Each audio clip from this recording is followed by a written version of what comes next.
CeeLo Productions presents Backstage Access. I'm your co-host, Scott Lowe. And I'm your co-host, Tony Gonzalez.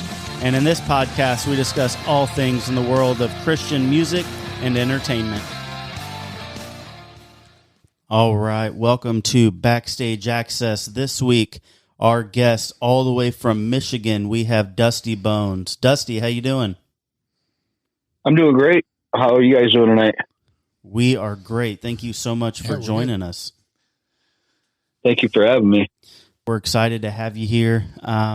For our listeners who maybe they know your music, they're not familiar with maybe your story or just kind of what your personal testimony is. So if you wouldn't mind, man, just kind of share with us your story. Yeah. So it starts out, I grew up in Bay City, Michigan, single mom, 7 kids on welfare. And, we were pretty dirt poor, but we were all very close. By the time I was 9, I started smoking weed. By the time I was 13, I started drinking.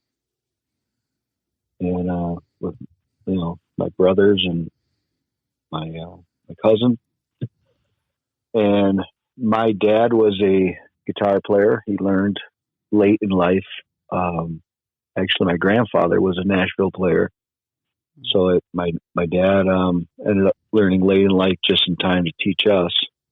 And so by the time I was 20, we had a band. And we weren't very good, so we would throw parties to have a captive audience. There you go. And our parties grew in legend and in size. And then finally we felt we were good enough to start doing the bar scene. So we did that for a long time. And meanwhile, I had gotten married. I had a little girl, and I got real sick of the bar scene pretty fast. All right. And I had grown up in a little church in Bay City there. And I was just telling somebody the story the other night that when we were kids, they used to send the buses around for vacation Bible school and for Sunday school and that. And we knew that if we got on that bus, there'd be snacks. And we were, like I said, dirt poor. So we got on every bus that would come around and were baptized at every church that would feed us. And so that started like the imprint of God in my life. And then as I got older, my mom took us to what we call our family church. Was ran by my great uncle, and a lot of my family went there. And anyway, back to my wife and I had gotten married. We had a little girl, and we decided it was time to make a better life for my daughter. And we quit drinking and quit doing drugs together for her. And one thing led to another, and we decided to go back to the church that I grew up in. And within a few short years, I became the pastor of the church that I grew up in. Oh, wow. That's cool. And for a long time, I struggled with it because of my past, because I had no desire to be a pastor. I had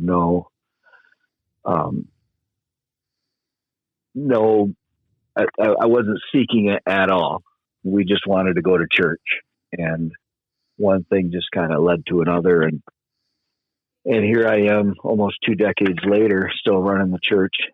But now my older brother, who was my bass player, was a severe alcoholic, and now he's my co-pastor, and my sister pretty much runs it with us. And so, yeah, I mean, we've come full circle.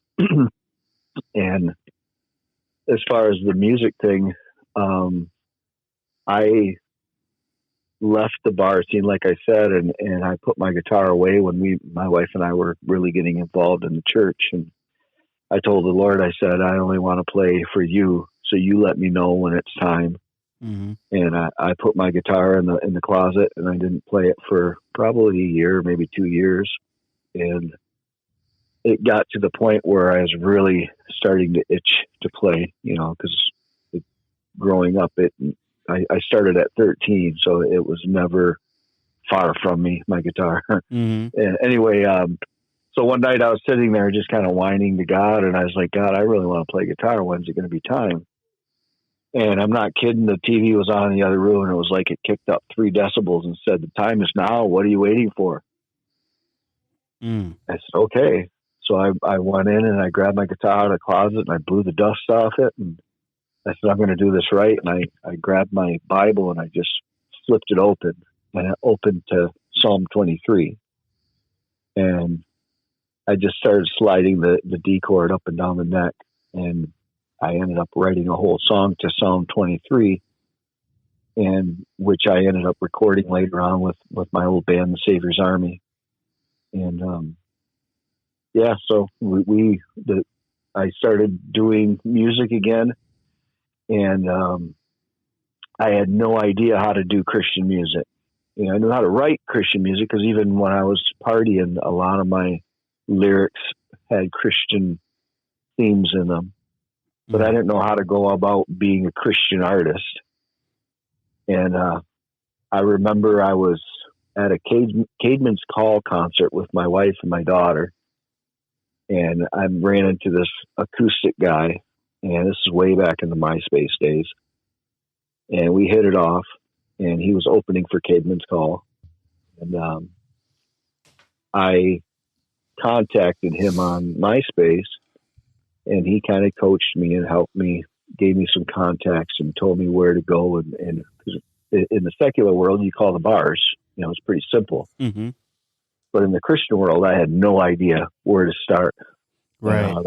That guy's name was Matt Moore, and we became good friends. We've been friends for almost 15 years, and but he helped me find the venues, the coffee houses, the youth groups, the churches, and just kind of pointed me in the right direction. And so I started rediscovering who I wanted to be as an artist. And I signed with a small record label called UCAN Records, and they wanted me to have a band. And the secular band that I had was my 2 brothers and my cousin and one of our buddies from high school. So when I wanted to reform the band, I went to my brothers, and like I said, my older brother had given up drinking, and he was already on his path to giving his life to God. And my little brother was my drummer, and we just kind of reformed. And we went and played at it was called Rock the Tridge in Midland, Michigan. And it was a Christian youth battle of the bands. And we went and we stunk up the joint. And they sent us a report card in the mail that judges you on every single little thing you can think of. Wow. So we looked at this report card and we said, okay, this is what we got to work on. So we made it our mission to win that battle of the bands. One of our friends' bands, the Living Stones, they used to win every year, and we were like, we need to knock them off, friendly competition. Right. And so we worked on that report card, and we did end up winning first place. I think it took us 2 years. But anyway, we were off and running, and we did about a good decade of nonstop shows everywhere we could play. And if the band wasn't available, me and the guitarist did acoustic shows. We changed guitarists once, and we hired a younger guy, and me and him became travel partners, and we went everywhere. Toured out of state, when the band couldn't go, and we did that for a long time. And then he decided he didn't want to do it anymore. He wanted to get married and stuff. He was younger than the rest of us. And so he left the band, and we decided to take a hiatus until we found another guitarist.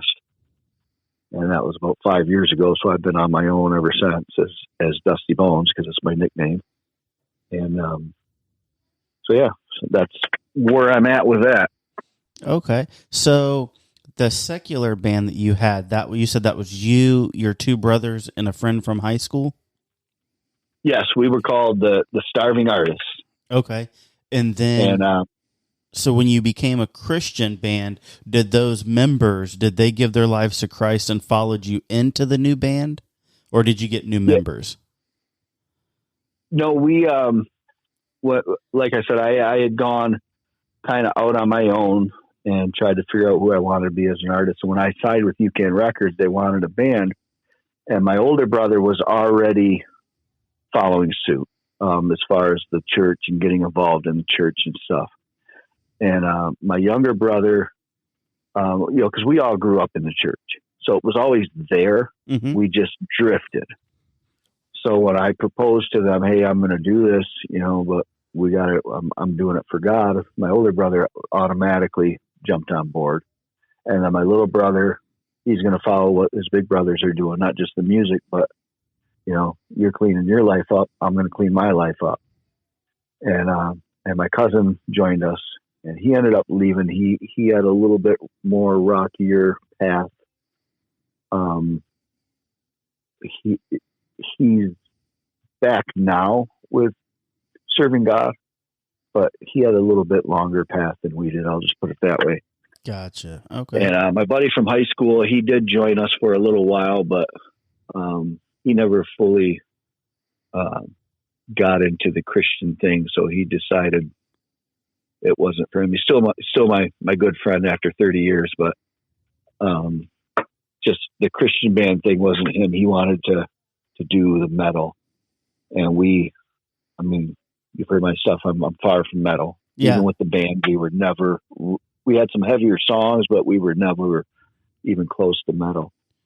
Gotcha. So yeah, we were as a secular band, we were the starving artists, and everybody called us TSA. So when we rejoined under the banner of Christ, we were like, we want to keep the TSA, and it was just the first thing that popped in our heads, the Savior's Army. And we went out and just went everywhere we could as the Savior's Army. Nice. That's cool. Yeah, that you go from, you even keep the acronym, going from the secular to the Christian, and keeping the same acronym so people know who you are. What was that transition?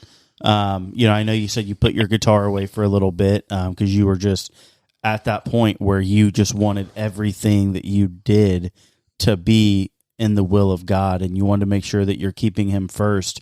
But was that a pretty easy transition to kind of go from a secular artist and kind of start transitioning into that Christian? I know you said that, once you picked up the guitar, you didn't really know how to be a Christian artist, but was that like a pretty quick, process, like a quick transition, or was that something that kind of took a while? Musically, it was always there. It's kind of funny because after my heart attack a couple of years ago, my cousin, the same one that was in the band, we've been best friends since we were born. We're the same age. And we always wrote songs together. It was almost like a friendly competition who could write more songs. Right on. But anyway, after I had a near fatal heart attack a couple of years ago, and we were talking after, and we were like, man, if something happens, one of us, all those old, so we would sit around tape recorders and record tapes. And then as we got older, we would go to my brother-in-law's house, who was also a drummer, and just record in his basement every Friday night. So anyway, we were like, all that stuff's lost if something happens to us. So we started digging into all those old tapes, and I ended up digitizing them, and he and I would get together every Wednesday and relearn all these old songs. So as we're diving through these old songs, we'd have one song about God and one song about partying. One song about God, one song about breaking up with a girl, because we're young. Yeah. One song about God, one song about the new girl that we just fell in love with. And so it was always there in the background. You know what I mean? Like the lyrics and the stuff was so ingrained in us that we couldn't not write about God. Even when we used to be in the bar scene and stuff, people knew there was something different. We weren't, because at that time, back in the late 90s, early 2000s, every band sounded the same. It was, in our area, it was all screamo metal, every single band. So when we would come out, we were always just kind of rock, and we didn't fit in anywhere. Just like I don't fit in now. So anyway, it was always there. So when I made that transition to be a Christian artist, it was just dropping the party songs pretty much, which I didn't do that anymore anyway. So. Gotcha. So let's talk a little bit about your influences. I mean, it sounds like you've been into music since you were a real little kid. So can you tell us about some of your influences over the years growing up? Yeah. I mean, I have to say my dad first and foremost. Okay. We used to sit in his bedroom with some of my uncles, and we would sit in big circles and play acoustic, and we call it having a hoot manny. Yeah. We'd have a fish fry, and he'd go back and forth between some CCR or Eagles or something and old hymns, the old Southern hymns. Oh, wow. Okay. And so I grew up on a lot of that. I'll Fly Away, Mansion on the Hilltop, stuff like that. And so we would do that. And I started learning at 13. And by the end of the summer, I was playing in church with him. And he would sit me in a chair in the back wall up on the thing. And if I missed a chord, he would shoot me a look, because now I play in the same spot he did at the same church. And when I'm playing, sometimes I just picture him shooting me a look. And it didn't take more than that look to, I better get in the right chord. But yeah, he was probably my biggest influence in my brothers. And then as far as artists, I grew up a metalhead at first, Megadeth, Metallica, a lot of classic rock. And then as I got older, I really started getting into which a lot of people tell me they feel it in my music, is what I call genreless music.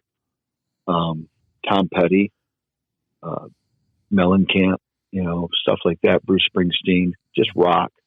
Okay. So a lot of that's in there. Eagles is huge because, that was the first stuff my dad taught me how to play. CCR, really big. Johnny Cash, of course. So there was this kind of a swirling mixture of these, what they call, somebody just recently told me, Midwest rock and metal, and just a splash of country and a little bit of everything in between. Gotcha. And as I got older, when my wife and I changed my life, we used to have a big Christian bookstore in the next town, and I would go and pick CDs out based on the cover because I didn't know any of the artists. And I discovered Hiller and Skillet before they blew up, and Newsboys, and all these great Christian bands. And then I discovered Disciple, who's been my favorite band since I first discovered the self-titled album, Disciple. Mm-hmm. They've been huge for me, and Need to Breathe is another big one for me. The list is endless, but my likes range all over the place. Yeah, we when I had heard, I was listening to some of your music, and I definitely got kind of an Eagles vibe in your music, and that's what I was telling Tony. I said, man, I was like, I bet the Eagles is an influence for him. I was like, I can hear that a little bit, but it's cool that you have such a wide range of artists that you enjoy. But listening to your story, one of the things, and I hope that people listening caught it, is when you were talking about you at 13, your dad had showed you how to play guitar, and you started playing with him at church. And you also shared earlier in your testimony how at 13 you had started drinking, and so you were drinking and smoking weed, and then you're playing guitar with your dad at church, and now look at the position that God has you in. There's so many people who have this idea that they have to be this picture perfect person in order for God to be able to use them. They have to be flawless. They have to be, all cleaned up. And to see that you were involved in the church with your dad while you were still dealing with those things and struggling with those things, and yet God still, obviously welcomed you into his house and into his family, and he had a plan for you. And now, looking back, you can see that God had given you that love and that passion for music since you were younger, since you were a teenager. And now here you are playing music for him. You're leading a church. And so that's just when you shared that part of playing guitar with your dad at 13, I just thought that was the coolest thing, to just a clear representation of who God is, that regardless of our struggles, regardless of our issues, that God always welcomes us, man. God loves us, and he's always cheering for us, and he always wants what's best for us, and he's never going to reject us. And so that was just a cool thing, a cool contrast, hearing you say that. At the time, I didn't, I loved God, and I was still searching, and I tell people that one of the things that kept me from wandering too far was, my aunt brought some movies into the church one time. I don't know if you would have ever seen them. They were the old 70s, early 80s version of Left Behind. Mm-hmm.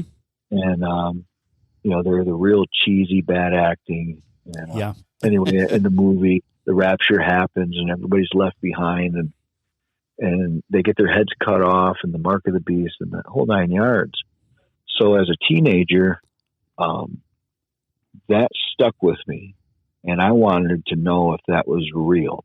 Even though I'd been brought up in the church, I needed to know for myself. I've never been an overly sensationalist type person. You know what I mean? I have to find it out for myself. Mm-hmm. And so I set out on a journey in the midst of the music and the partying. And, at the time, I didn't look at the partying as an issue. We were having fun. Little did I know it would become an issue later on. Mm-hmm. But anyway, I started studying, and I would study Edgar Cayce and Nostradamus, and I did my high school book report on Eric von Däniken, Chariots of the Gods, which is the equivalent of Ancient Aliens. And I was searching, and the conclusion I came to in my mind logically was the Bible was the only one that actually had stuff come true. Mm-hmm. Not close or kind of appeared like it could be it. It was actually true that, the history buff in me couldn't deny the fact that after 2,000 years, Israel became a nation in one day. How do you deny that? Yeah. And, and to retain their language, their culture, their bloodlines, their, everything, and come out of all of these different nations and form a nation in one day. And then in 1967, regain Jerusalem on top of it against all odds. So anyway, that was always in the back of my head. And it seems kind of weird that that's what kept me from wandering. But I knew that I knew that I knew that that was real, because I was convinced in my own mind by my own studies.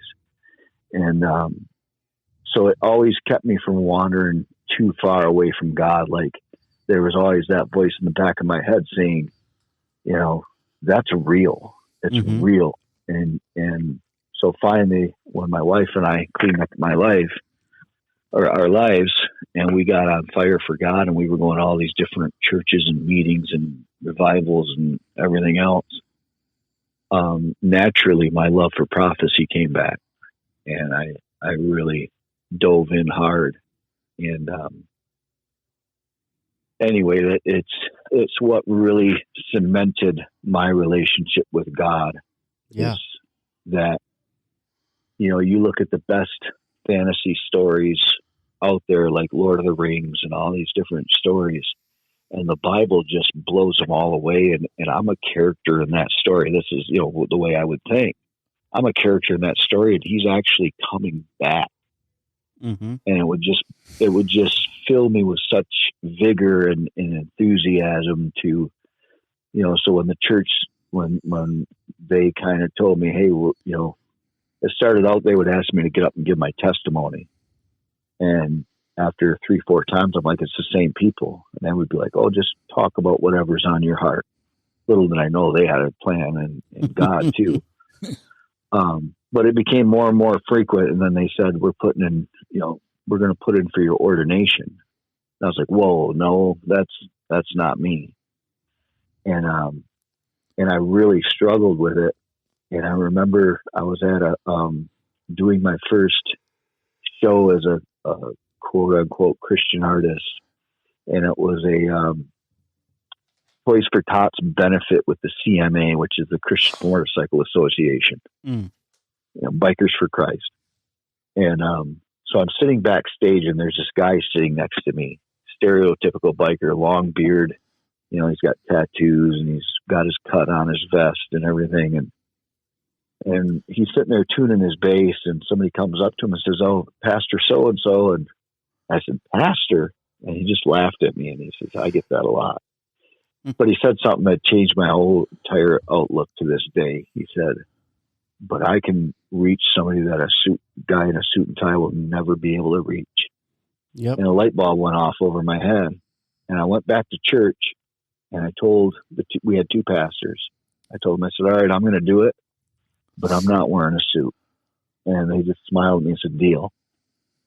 And, but anyway, that love for prophecy and the idea that Jesus is coming back in this great, grand, I don't want to say fantasy because it's not, but better than any fantasy. The story, it just propelled me, Mm-hmm. Made me feel like a warrior, a character in his story. One of the things that I wanted to ask, so I know you said that you and your wife both were kind of, in the party scene and drugs and alcohol. So when you decided to give your life to Christ, did both of you kind of come to Christ at the same time, or was it one of you came to Christ and then kind of helps lead the other? What was that like for the two of you to be on that journey together? Well, we kind of had a similar upbringing. My wife grew up in a church too. Her grandfather was a pastor for a while. And so we never really had this like come to Christ moment. You know what I mean? It was always there for both of us. And we always knew that we needed to get back to it. So it was just a kind of being out in the thick woods and trying to push through the weeds to find our way out together. So it wasn't just like this one moment. It was a journey hand in hand of getting back to where we need to be. And it was the love for my daughter, wanting to give her a better life is what pushed us to do it. And so my wife is very intelligent. She reads a lot, stuff like that. So we can have deep conversations about God. You know what I mean? Where a lot of people can't have that with their spouse. And I was blessed to be able to have that journey with her where we were digging deep together and asking the tough questions together and finding the answers and so it was very parallel. We that's the way I would put it, is hand in hand. And we both vary back and forth, but we both understand that God comes first, God comes before her for me and comes before me for her. And that's the way it has to be. Yeah. And so we've, not to get into a whole nother testimony, but we've been through absolute hell for the last 15 years. From attempted suicides with my daughter, my heart attack while I was in the hospital with a heart attack, a tree fell at our house. I mean, we've had so many deaths in our family. Wow. It's been relentless, and God has brought us through all of it together. And after this most recent storm we went through with the heart attack and the tree falling on the house, and we had to live in the church basement and all this stuff, our marriage has gotten so much tighter. It's hard to explain, but like, we don't have to be together all the time, but even when we're not together, we're together. If that makes sense. Yeah. Like, I can go and do my music and be gone all weekend, and I get back and there's no animosity. There's no, we can live apart, but we're still together. We're a team. And I don't know how to explain it other than that. Just God has brought us through so much that our love for him propels our love for each other. Mm-hmm. Wow, that's really cool. I like your story about, changing your life together. So Dusty, I wanted to ask a question, and I hope you don't get offended by it. And if you don't want to answer it, I can cut it out. It's fine. But have you ever found yourself, you're a pastor, you're leading a church. Do you ever find yourself struggling or fighting with the idea of your past and who you were and where God has you now, and just the idea of not being able to feel like you're not that person that you used to be? It's a good question. I don't really struggle with it anymore. I used to. In fact, I just heard a guy today talk about how one of the things that's hard for us to wrap our head around is when we are in Christ. This was his words, and it kind of hit me today. He said, "We're no longer sinners saved by grace. We're now saints who were in sin." Wow. And it means the same thing, but it's from a different perspective. Right. And we have to understand that we are declared righteous. It's where we get that word justified. We're declared righteous because we're covered in his righteousness, right? Mm-hmm. Right. So we are his now. We if we give him our life, we're always going to struggle and trip and fall and whatever. But at the same time, he has declared us holy.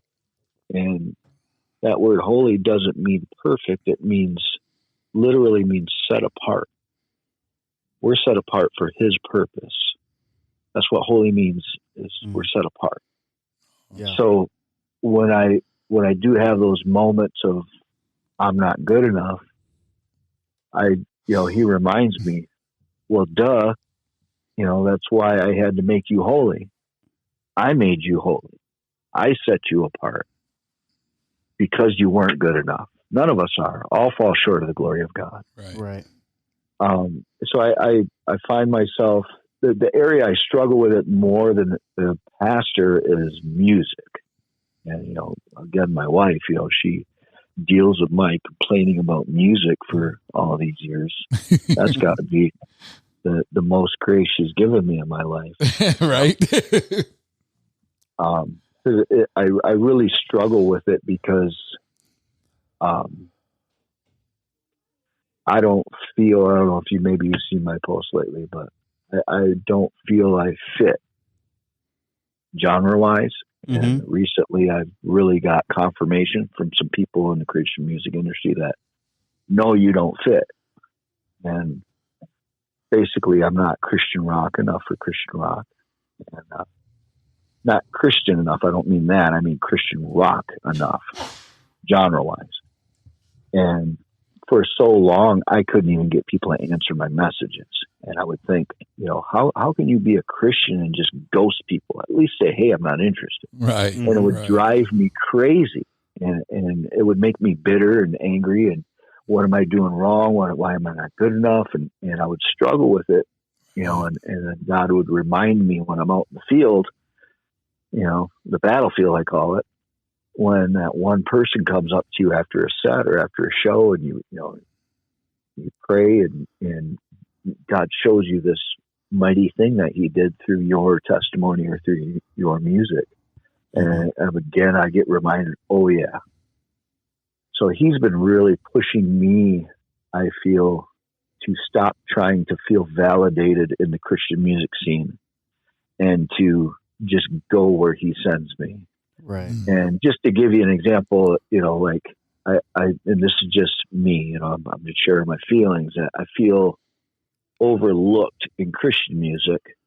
Then I go to a secular station and my song reaches number one and they nominate me for, and I'm not saying this to toot my own horn, I'm just showing the contrast. They nominate me for best new male artist of the year on a secular station.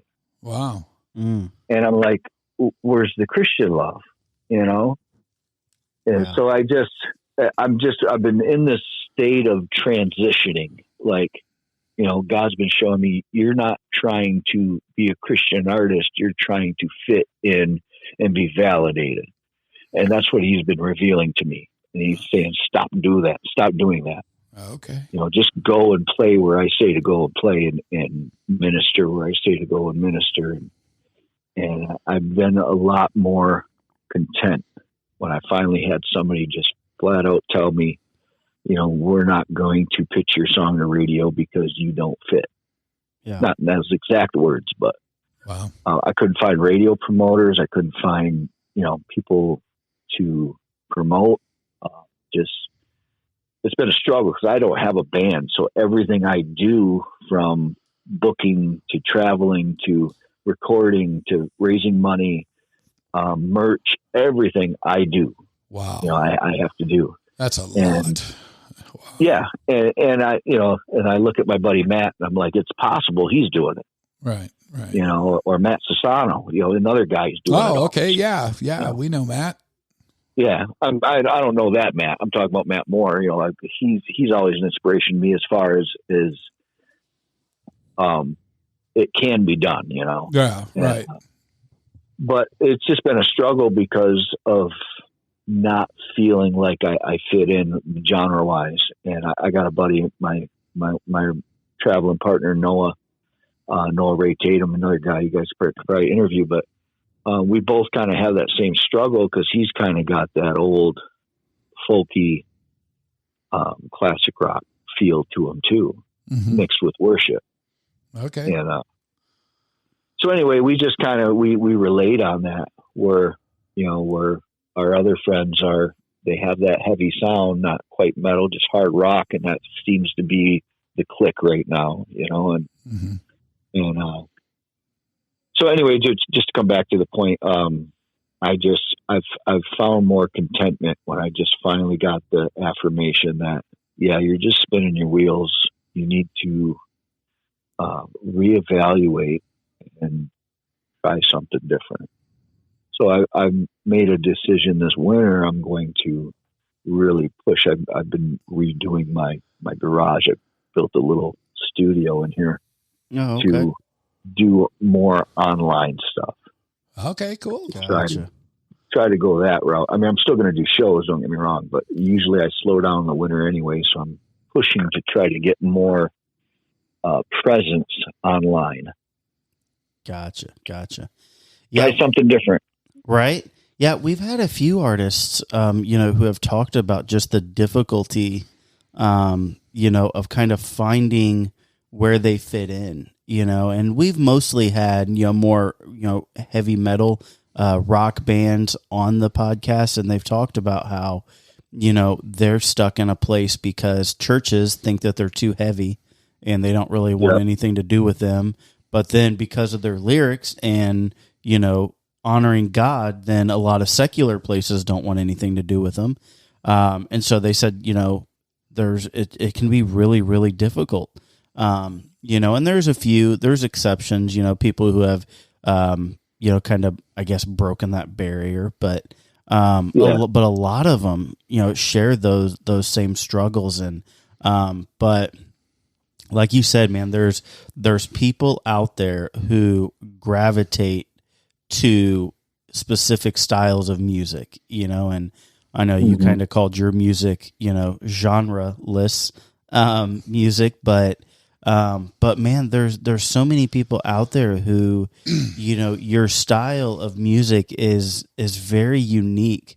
And it's not, you really can't chalk it up to any genre. You can't chalk it up to country or, rock or, it's a very, very gifted and unique style of music that you have, but I appreciate that. Yeah, no, absolutely. When you sent me that song, just listening to it, I think that you have a great voice and your style, that's your own. That's what God has given you. And there's people out there, man, who just gravitate to that. And I'm sure you've had it, where people have come to you to talk to you about what your song meant to them or what, you sharing your testimony, what that meant to them.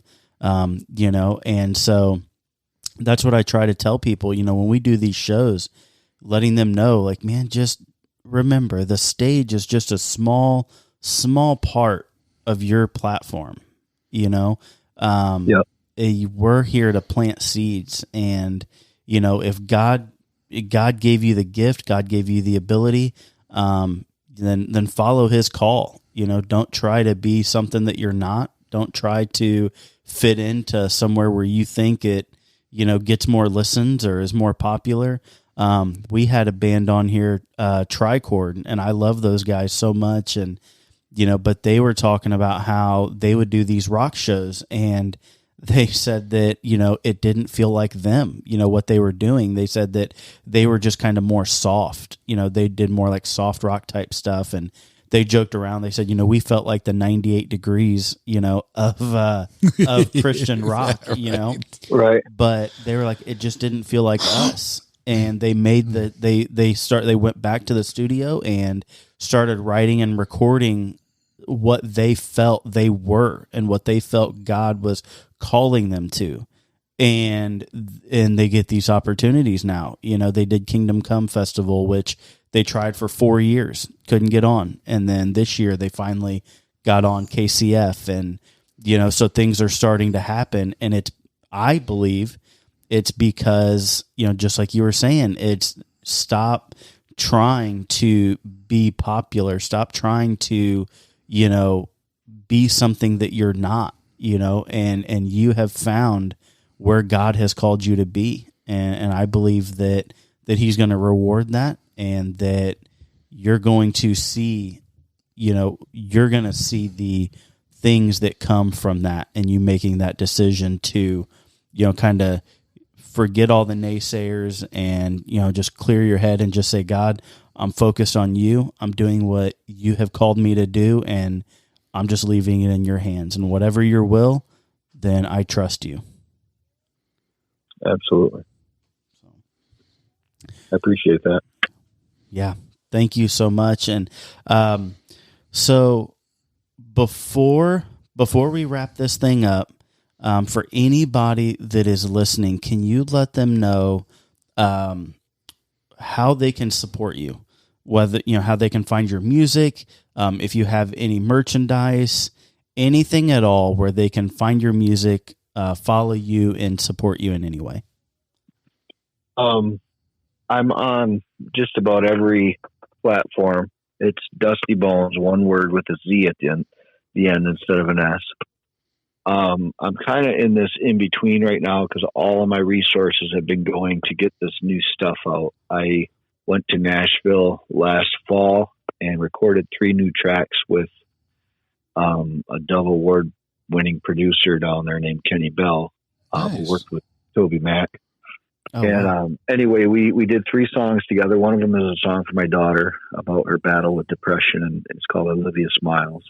The first one is the one I sent you, called that's my new single. I'm trying to get my publishing in order. We just had a big death at our church that kind of derailed everything for a minute. Mm. But anyway, the first single is going to come out hopefully in October, and that's called Back to Start.